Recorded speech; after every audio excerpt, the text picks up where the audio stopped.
ఈ మొహమాట ధోరణి వల్ల ఎవరైనా ఏదైనా అడిగితే ఖచ్చితంగా ఇచ్చేస్తూ ఉంటారు.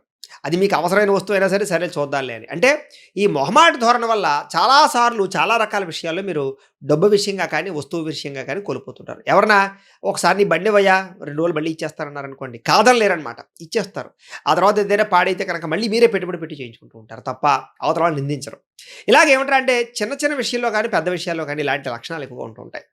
మీ నేత్రాలు చాలా అందంగా ఉంటాయి. మీరు చాలా దూరం వస్తువులు కూడా చాలా బాగా చూడగలుగుతూ ఉంటారు. అలాగే నేత్ర సంబంధమైనటువంటి విషయంలో చాలా అద్భుతమైనటువంటి అంటే కళ్ళు చూస్తే చాలు, మీ కళ్ళు చూస్తే చాలు చాలా మందికి ఆకర్షితులయ్యేలా ఉంటాయి మీ నేత్రాలు. కంటి చూపుతో ఆకర్షించుకునే గుణం మీలో బ్రహ్మాండంగా ఉంటుంది. అయితే మీరు బాగా పొడుగుండరు, అలానే బాగా పొట్టిగా ఉండరు. మధ్యస్థంగా ఎక్కువగా ఉంటూ ఉంటారు వీళ్ళకి. వీళ్ళకి శారీరకంగా చూసుకోవాలి చెప్పాలంటే గనక చక్కని రూపలావల్యాలుంటాయి.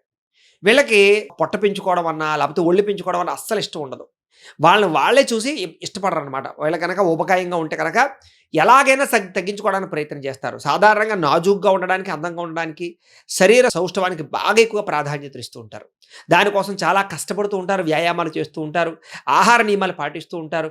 ఏది ఏమైనా కూడా కొంచెం వీళ్ళకి శరీరం అందంగా ఉంటే చాలా ఇష్టం. లేదంటే గనక వాళ్ళని వాళ్ళే ఇబ్బంది అంటే చికాకు పెట్టుకుంటూ ఉంటారనమాట. చిచ్చి నేనెలా ఉన్నానేంటి మారాలి అని. అలాగే వస్త్రాలు గానీ, బట్టలు గానీ, ఫ్యాషన్ డిజైనింగ్ కానీ చాలా బాగా ఇష్టం.